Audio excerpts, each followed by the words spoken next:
Strawberry 133-155, Bravo. Scottish 12805. And is Bravo Delta available to vacate or not? You join me today on Short Finals to a ghost runway. A runway, and indeed an entire airport, that's slowly being eaten up by big business, new ventures, and ironically, a Boeing facility. This is Sheffield City Airport. It lies within the Tinsley Park area of the city, near the M1 motorway and Sheffield Parkway. It opened in 1997 with high hopes, but by 2000 the writing was all but on the wall for its demise and subsequent closure. In this instalment, I wanted to document what's left of Sheffield City Airport. There's still plenty to see. We'll look at the history of the site, and of course I'll throw in some radio-related information for good measure. Sheffield in the 1920s and 1930s was often described as the only large city in Europe without its own airport. The Sheffield Corporation Act gave powers to Sheffield City Council to acquire a local airfield in 1920. It wasn't until the early 1930s that ideas for an airport at Sheffield were first floated seriously, and negotiations with the Air Ministry began over 60 years before Sheffield City was opened. RAF Colaston was on what is now the Jordanthorpe Estate in southeast Sheffield. It was used as an airfield during the First World War, and then furrowed with trenches during the Second World War to prevent enemy landings. The Air Ministry advised that this would be the most suitable location for an airport for Sheffield. Then, in September 1935, the Socialist-controlled City Council earmarked the Colaston Airfield, actually in Norton, as the location of a new housing estate. From then, it declared itself against Norton as an airport location, but for an airfield at Todwick. Norton is 4 miles from the centre of Sheffield, and Todwick is 10 miles from the centre. It was proposed to spend £200,000 on the purchase of the land and development as a major airport, but after the Air Ministry advised against Todwick because of its undulating surface and risk of mining subsidence, the scheme fell through. After World War II, Sheffield Corporation dropped its plans for Todwick and in 1945 declared itself in favour of an RAF airfield at Doncaster being used as a major airport to serve Sheffield, Rotherham, Doncaster, Barnsley and other areas of South Yorkshire. The Todwick idea was debated over and over again in the years that followed. There was also talk of converting the redundant military camp at Redmires into an airport too. Redmires was established during the First World War as a training camp and later housed 11,000 prisoners of war during World War II. An artist even put together a drawing of how the Redmires airport may have looked. By the 1950s, the development of RAF Doncaster Airport, not to be confused with what became Sheffield Doncaster Airport, which was RAF Finningley, was rejected by the Air Ministry. The idea to convert Redmires continued with much opposition throughout the 1950s, before finally being abandoned in 1961. RAF Worksop, a former Royal Air Force satellite station located at Scofton in Nottinghamshire, wasn't used for flying by 1958 and was floated as an airport for Sheffield, but it lay 15 miles to the southeast of the city. RAF Bawtry was also suggested as a suitable site in the early 1950s. Bawtry was a former Royal Air Force station located at Bawtry Hall, but again, probably on account of it being 15 miles out of Sheffield to the east, nothing happened. By the mid-1960s, numerous locations had been suggested. You can see them all here with Sheffield City indicated too. By 1968, Sheffield City Council decided that new plans for an airport at Todwick, again, to be called Rotherham Airport, were not to go ahead, and it was left to Leeds Bradford, East Midlands and Manchester airports to cover Sheffield. Just over 20 years later, a consultant report suggested that Sheffield would benefit from a short runway Stolport model, similar to that of London City Airport, which opened in 1987 and was seeing fantastic success. London City Airport is 6 miles out of the centre of London, but was still doing extremely well. Despite this, in the early 1990s, Sheffield Green Party led a campaign to prevent the building of Sheffield City Airport. they argued that it wasn't necessary and would ruin the landscape, create noise, and add to local traffic. By mid-1990, Sheffield City's £100 million airport was finally announced. It would be built just 3 miles from the city itself, and the 1,211-metre runway was scheduled to be constructed in 1992. UK Airports Limited, formerly the British Airports Authority, was appointed to operate the 175-acre site, and they believed it would be open and operational by 1993. The airport would follow the high-fare, short-hop business and local European flights model. Aircraft with a capacity of up to 107 seats would take people to places like Paris, Brussels and Amsterdam. The aircraft in mind were Fokker 50s for their short-field performance, reliability and economic operation, and the British Aerospace 146 that proved to be useful on high-density regional and short-haul routes with incredible takeoff performance on shorter runways. Projected passenger numbers were 50,000 for the first year, rising to 300,000 per year by 2000. The airport opened later than planned in 1997. KLM started the first service in February 1998, with a 3 times daily flight to Amsterdam using a Fokker 50 under its Air UK subsidiary. At the same time, a Jersey holiday route was launched with fantastic success. Sheffield City's passenger numbers did grow, but peaked at a disappointing 75,000 in 1999, a long way short of the projected and hoped 300,000. The airport was never expected to make any financial return for at least 7 years. June 1999 saw British Airways' franchise partner, British Regional Airlines, launch a 3 times daily service to Belfast and Dublin using a 29-seater Jetstream 41. The following autumn, a London City route was also added. At its peak, the airport served Belfast, Jersey and London domestically, and Amsterdam, Brussels and Dublin internationally. The services were operated by Air Aran, British Airways, KLM UK and Sabina. Plans to link Sheffield City with Glasgow, Paris and Edinburgh airports by 2000 unfortunately never came to fruition. Military aircraft sometimes performed overshoots at the airport while transiting the area, and helicopters were known to land too. On the 4th of February 2001, a short 360-100 carrying 25 passengers and 3 crew was damaged beyond repair following a hard landing at Sheffield City. Registration EIBPD, the aircraft was operating a scheduled Air Aran Express passenger flight from Dublin. Both pilots believed that the airspeed was satisfactory, but as the commander checked back on the control column for landing, the rate of descent increased noticeably and the aircraft landed firmly. Both pilots believed that the power levers were in the flight idle position, and neither was aware of any unusual control inputs during the landing flare. The aircraft bounced before hitting the ground again, this time with the nose wheel first, before bouncing once more. It was then seen to travel about halfway along the runway before slewing to the left and running onto the grass. When the aircraft stopped, the left wingtip appeared to be touching the grass. There were no injuries, but the aircraft was stored at Sheffield with its markings removed, before being quietly forgotten about in its new life as a fire trainer at Leeds Bradford Airport. Sheffield City was only a small airfield and was never flush with lots of buildings and infrastructure. The terminal building is offices today, but still looks the same as it did when it served the airport. It was light and airy despite being somewhat cramped, and it had a small cafe which served refreshments to waiting passengers.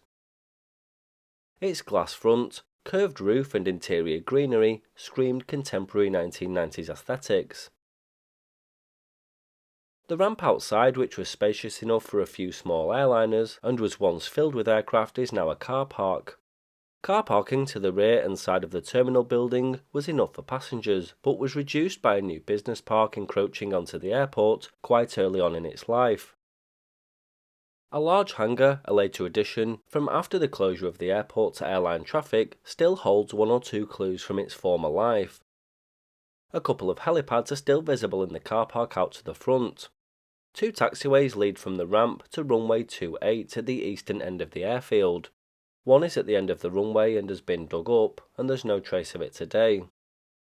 The other lies further down under the Sheffield University building.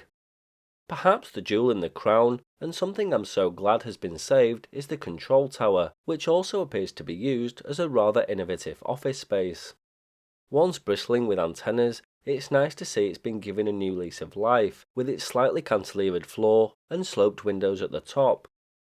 This building was the airport fire station, and it saw different incarnations of fire equipment over the years. Not much remains of the runway today, although it's clear to see where all 1,211 metres or 3,972 feet of it lay. To put the shortness of this runway into perspective, Sheffield Doncaster Airport's runway was 2,895 metres or 9,498 feet long. The length of Sheffield's runway would soon prove to be a problem. The threshold and piano keys portion of the 2.8 end is still visible, although there's no indication today that it was ever a runway. Travelling down the runway towards the westerly 10 end, you can see that Sheffield University has eaten into a substantial portion of it.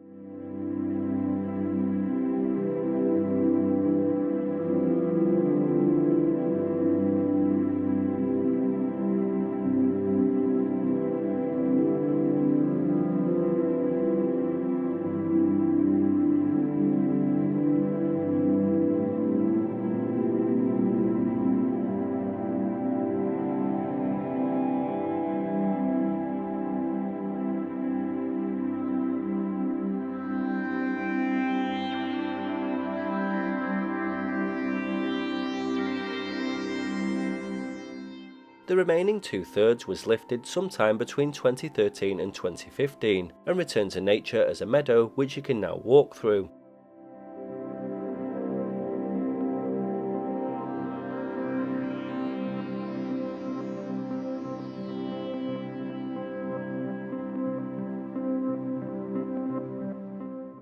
Standing at the runway 10 threshold, you can see just how short it was, with the 2.8 end clearly visible.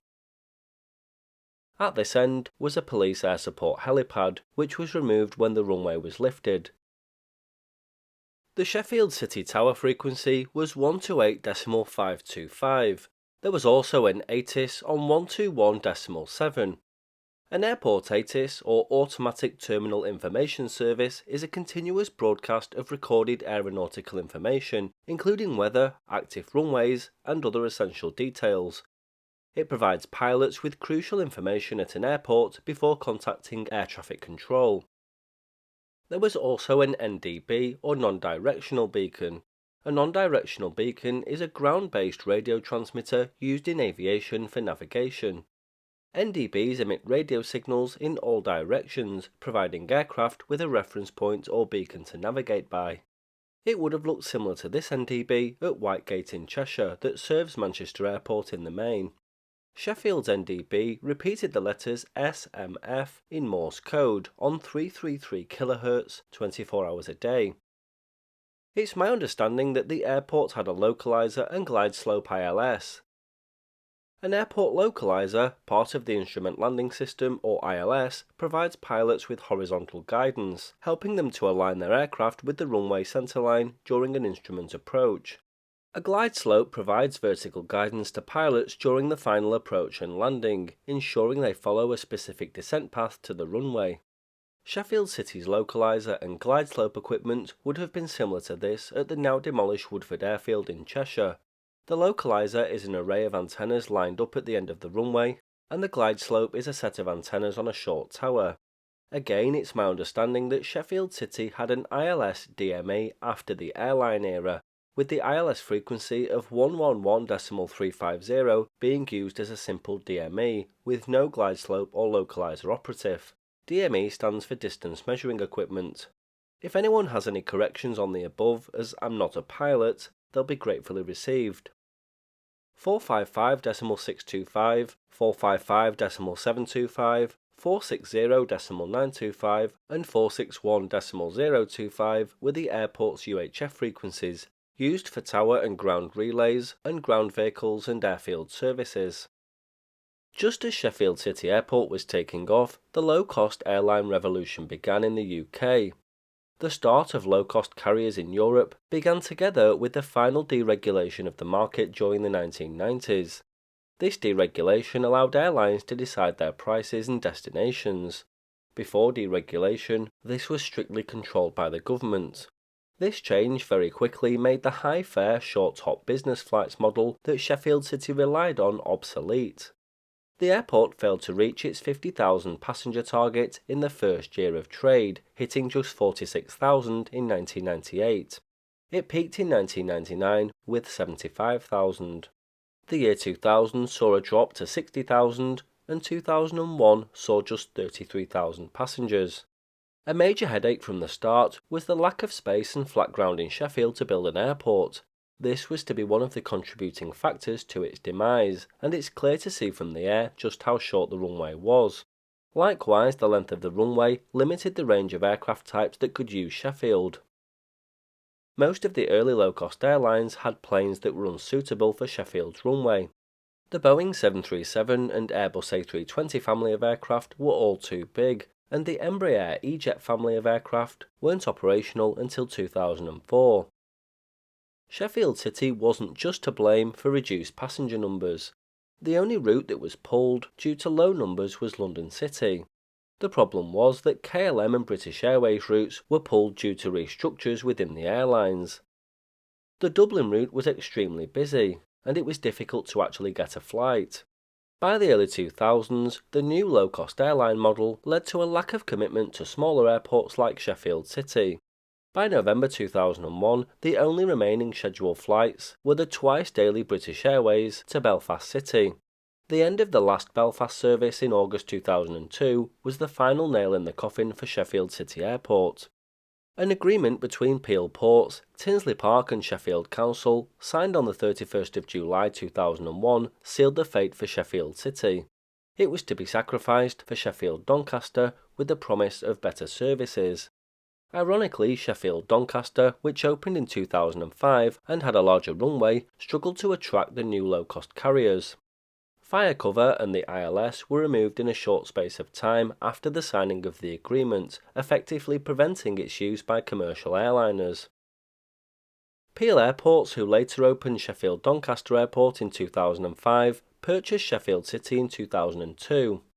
By this time, the airport terminal building interior had been converted into office and business space. Fire and rescue cover and air traffic control were both reduced, along with the withdrawal of published procedures for instrument approaches. There were talks over the years regarding a runway expansion. How official these were, or how seriously they were taken, isn't clear. Ultimately, there was no room at the site to build an extension that would make sufficient enough difference. The earth falls away to the south and to the west, with numerous industrial developments and a cemetery in the way. To the east, Sheffield Parkway and the M1 blocked any potential extension. By 2003, single-engine general aviation aircraft were allowed to use the airport.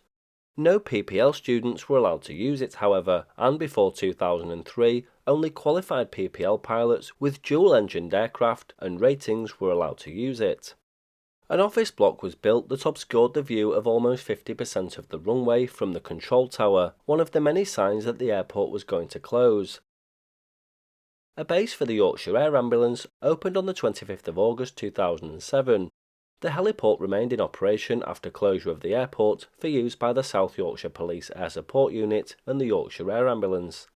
The Air Ambulance base was closed in 2010 and moved to Bagby Airfield near Thirsk. The police helicopter base was closed by the National Police Air Service on the 1st of February 2016.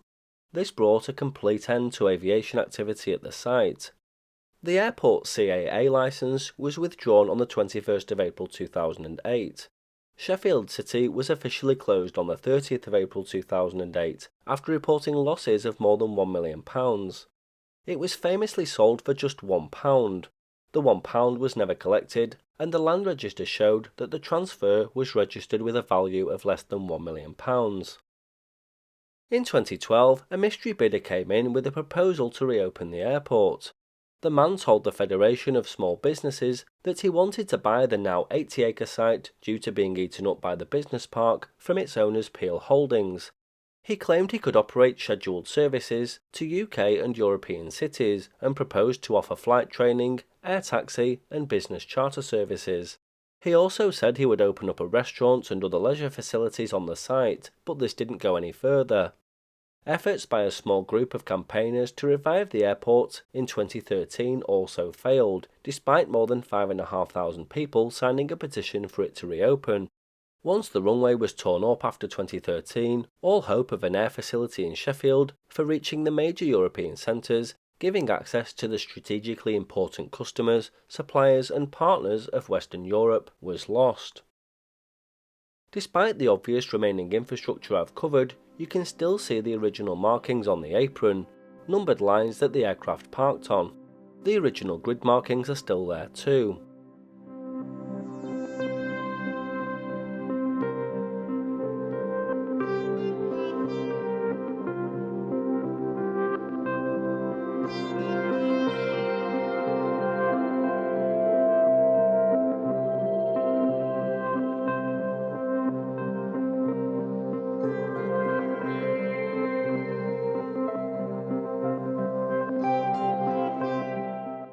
Some of the original apron lighting masts have been retained too.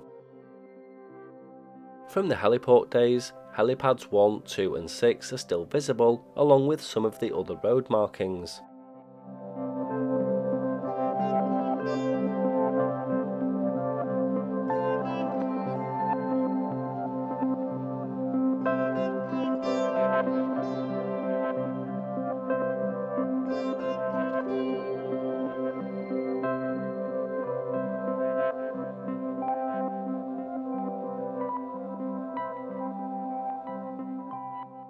Nothing remains of the runway infrastructure. No lighting, no ILS, no localizer, no signage, although I noticed these poles down the length of it, but I'm sure they came after the land was redeveloped. I'm just not sure what they're for. They do provide a perch for local birds looking for a bite to eat, however. With the whole area that was the airport now being devoured by the advanced manufacturing park, it's hard to tell that an airport was ever here at all. High-altitude airline pilots fly over the airport at speed, probably unaware of its presence. General aviation pilots do the same, and these too probably circled the site wishing it was still used. Let's lift off from Sheffield City's runway 10 for the last time. With various manufacturing businesses now calling it home, and the runway being reclaimed by nature, Sheffield City Airport serves not just as a memory, but a stark reminder of the fast-changing world of business and aviation.